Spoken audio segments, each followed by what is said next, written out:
नेपाल ने दिया एक बार फिर इंडिया का साथ और निभाई भारत से सच्ची दोस्ती, जिससे चीन और पाकिस्तान दोनों के होश उड़ गए।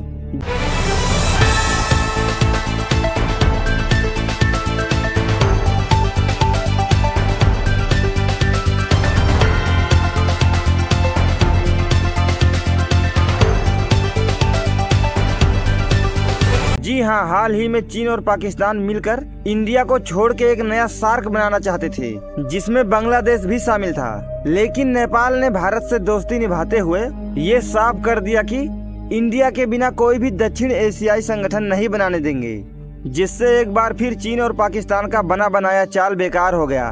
दरअसल पिछले कुछ महीने से चीन और पाकिस्तान मिलकर एक नया दक्षिण एशियाई संगठन बनाने का साजिश रच रहे थे। एक ऐसा संगठन जिसमें भारत ना हो। बांग्लादेश को भी इसमें शामिल करने की तैयारी थी। चीन के कुनमिंग शहर में एक मंच बनाया गया, जहां कुछ देशों के ऑफिशियल मीटिंग रखी गई, जिसका मकसद ये था कि अगर भारत हमारा साथ नहीं दे रहा है तो हम अपना एक अलग संगठन बनाएंगे। चीन और पाकिस्तान का मकसद साफ था, भारत के वर्चस्व को चुनौती देना, दक्षिण एशिया में एक नया आर्थिक गठजोड़ बनाना और इंडिया के सभी विरोधी देशों को एक साथ लाना। पर क्या ऐसा हो सकता है? इंडिया को छोड़ के दक्षिण एशिया में ऐसा कोई संगठन चलाया जा सकता है? जिसका जवाब है बिल्कुल नहीं। और इसे साबित किया भारत के पड़ोसी देश नेपाल ने। इंडिया से इतना टकरार होने के बावजूद भी नेपाल ने जो बयान दिया वो होश उड़ाने वाले थे।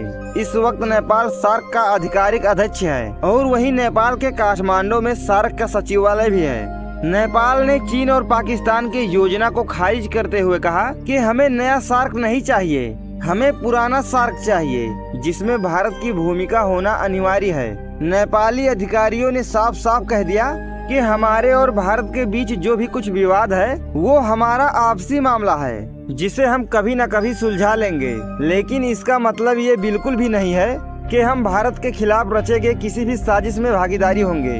उन्होंने कहा कि हमें किसी नए संस्था की जरूरत नहीं है और चीन और पाकिस्तान के ग्रुप में शामिल होने का भी कोई इरादा नहीं है। सार्क को फिर से मजबूत किया जाना चाहिए, वो भी भारत के साथ मिलकर। नेपाल के इस बयान से ये पता चलता है कि भारत के पड़ोसी आज भी भारत के भूमिका के महत्व को समझते हैं। ये चीन और पाकिस्तान के लिए बहुत बड़ा झटका था। ये सिर्फ संगठन बनाने की बात नहीं थी, ये एक बहुत ही बड़ा भू राजनीतिक गेम प्लान था। पाकिस्तान भारत का कुछ बिगाड़ नहीं सकता, चीन इंडिया से डायरेक्ट पंगा नहीं लेना चाहता है, तो इसीलिए इन्होंने भारत के सभी विरोधी देशों को एक साथ लाने का योजना बनाया। पर नेपाल के इस बयान से इनका बना बनाया खेल बिगड़ गया। दरअसल चीन पाकिस्तान को हथियार, सैटेलाइट और आर्थिक मदद दे रहा है, बांग्लादेश में बंदरगाह और रेलवे लाइन में निवेश कर रहा है और नेपाल को भड़का के भारत के खिलाफ करना चाहता है और BRI के जरिए घुसपैठ करना चाहता है ताकि इंडिया पे नजर रख सके। चीन चाहता है कि भारत के सभी पड़ोसी देशों को उससे अलग कर दिया जाए, जिससे वो अकेला पड़ जाए। लेकिन यही बात नेपाल और भूटान को असहज करती है, क्योंकि भारत के साथ इनका आर्थिक, सांस्कृतिक, ट्रेड और बेटी रोटी का रिश्ता जुड़ा है, जिसे चीन तोड़ना चाहता है। पर नेपाल और भूटान इसके खिलाफ हैं, जो भारत के लिए बहुत ही खुशी की बात है कि उसके पड़ोसी आज भी उसे अपना मानते हैं।